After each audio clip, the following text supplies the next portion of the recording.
Saudara-saudara jemaat sekalian yang dikasihi dalam Tuhan Yesus Kristus, selamat pagi, Shalom. Hari kemarin maupun hari ini, kita masih ada dalam suasana merayakan turunnya Roh Kudus bagi gereja maupun rasul-rasulnya. Dan sejak turunnya Roh Kudus di Yerusalem, para rasul Kristus maupun gereja diberi kuasa untuk memberitakan Injil Kristus ke seluruh dunia dan semua ciptaannya. Sehingga bagi gereja maupun umat Kristiani di dunia, memahami Roh Kudus atau Roh Allah adalah sebagai wujud dari diri Yesus yang adalah Tuhan dan Allah turun ke dunia, memberi spirit bagi para rasul untuk memberitakan Injil dengan tulus dan setia. Sebagai seorang pemberita Injil yang ulet, tegar dan tangguh iman, para rasul harus dikuasai oleh Roh Kudus, harus dipimpin oleh Roh Kudus, dan berani menjadi saksi dari Roh Kudus itu. Karena Roh Kudus adalah juga diri Tuhan dan Allah, yang secara gamblang Rasul Paulus dalam suratnya kepada jemaat Galatia, bacaan Alkitab kita tadi, Galatia 5 ayat 16-26, menegaskan bahwa jemaat Galatia harus hidup di dalam roh. Bagi Paulus, manusia diperhadapkan pada dua keinginan besar dalam dirinya, yaitu keinginan daging dan keinginan roh. Keinginan daging selalu bertentangan dengan keinginan roh. Keinginan daging lebih menekan manusia pada kesenangan dan kepuasan diri. Keinginan daging yang dimaksudkan dapat kita melihatnya dalam ayat 19-21, yaitu percabulan, kecemaran, hawa nafsu, penyembahan berhala, sihir, perseteruan, perselisihan, iri hati, amarah, kepentingan diri sendiri, percenderaan, roh pemecah, kedengkian, pesta pora dan lainnya, termasuk judi dan selingkuh. Semuanya itu adalah keinginan daging, saudara-saudara. Semuanya ini Paulus melarang agar jemaat Galatia jangan hidup dikuasai dengan keinginan daging. Saudara-saudara jemaat yang Tuhan Yesus kasihi, agar supaya hidup di dalam persekutuan dengan Kristus, orang-orangnya harus bersih dari kehidupan kedagingan itu.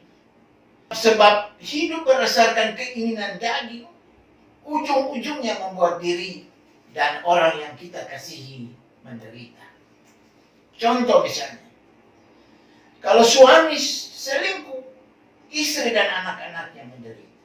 Akhirnya suami juga bisa susah, keping habis, lalu sakit-sakitan lagi. Semua kemungkinan ini bisa terjadi di kenyataan hidup sekarang ini. Dari kenyataan ini membuktikan bahwa manusia siapapun dia, mesti tinggalkan keinginan daging dalam hidupnya. Berilah peluang bagi Roh Kudus. Roh Allah ada dalam dan menguasai hidup manusia, saudara dan saya. Karena itu saudara-saudara, Paulus menegaskan agar jemaat Galatia untuk bebaskan diri dari keinginan dan kepentingan kedagingan. Hidup orang Galatia harus dipimpin oleh Roh Kudus. Hidup yang dipimpin oleh Roh Kudus atau hidup yang dikuasai oleh Roh Kudus membuat kita selalu berprakasa untuk melakukan kebaikan. Roh Kudus menjadikan pribadi-pribadi yang dapat berkumpul, menyatu dengan semua orang dan menjadi teladan dalam berbuat baik. Roh Kudus memberi pencerahan, pembaharuan dan daya ubah baru, di mana orang percaya mau berbuat, menumbuhkan dan mewarisi kehidupan baik bagi semua orang. Saudara-saudara jemaat yang Tuhan Yesus kasih, Roh Kudus mengendalikan, mengarahkan dan memberi motivasi, sehingga orang percaya melakukan kehendak Tuhan yang membawa rahmat bagi dirinya dan juga bagi sesamanya.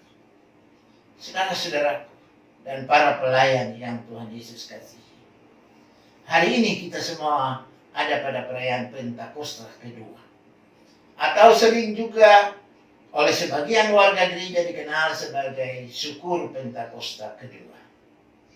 Pentakosta kedua dirayakan di GPM dan di beberapa gereja lain di Indonesia. Dimaknai sebagai puji-pujian dan rasa syukur warga gereja atas turunnya Roh Kudus. Sebagai tanda sahnya berdiri gereja Tuhan di dunia. Dari ulasan teks Galatia 5 ayat 16-26 yang merupakan nasihat dan anjuran Rasul Paulus kepada jemaat Galatia dan juga kepada kita semua yang melaksanakan ibadah syukur Pentakosta hari ini, agar hidup kita semua dikuasai dan dituntun oleh Roh Kudus, Roh Allah, yang buah-buah roh harus nampak dalam karakter hidup kita semua. Saudara-saudara, buah-buah roh itu seperti yang disebutkan dalam bacaan kita tadi ayat 22-24. Buah-buah roh itu adalah kasih, sukacita, damai sejahtera, kesabaran, kemurahan, kesetiaan, kelemah lembutan, dan penguasaan diri. Buah-buah roh ini mesti dijabarkan, saudara-saudara, dalam seluruh aktivitas kehidupan orang percaya. Sebab bagi Paulus, tidak ada satu hukum pun yang melarang untuk kita mempraktekkan hidup kita sehari-hari berdasarkan buah-buah roh tadi.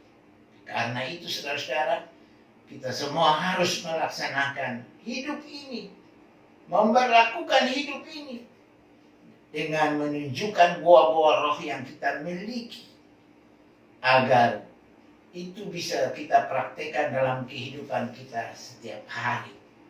Dan kehidupan ini tidak terbatas pada seremonial ibadah rumah saja, tapi dia mesti menyata di dalam ibadah sosial kita. Ibadah sosial adalah perjumpaan kita di tengah-tengah masyarakat. Di situ kita harus menunjukkan kasih, berbagi kasih, sukacita kepada semua orang, agar menjadi orang Kristen. Kita adalah anak-anak Tuhan yang hidup di dalam roh, dipimpin dan dikuasai oleh Roh Kudus. Sehingga di mana ada orang Kristen, di situ ada kasih, di situ ada damai, di situ ada keadilan bagi semua orang. Ibu dan Bapak jemaat sekalian yang Tuhan Yesus kasihi, di saat kita merayakan Pentakosta kedua hari ini, juga sebagai warga dan masyarakat Indonesia, kita merayakan hari lahirnya Pancasila, 1 Juni 2020. Pancasila adalah dasar negara dan bangsa Indonesia. Kita berdoa agar negara dan bangsa Indonesia selalu diberkati oleh Tuhan Yang Maha Kuasa, sehingga kita semua dapat melewati masa-masa yang sulit akibat pandemi COVID-19. Saudara-saudaraku yang Tuhan Yesus kasihi, selamat merayakan turunnya Roh Kudus dan selamat merayakan hari lahirnya Pancasila. Shalom. Amin.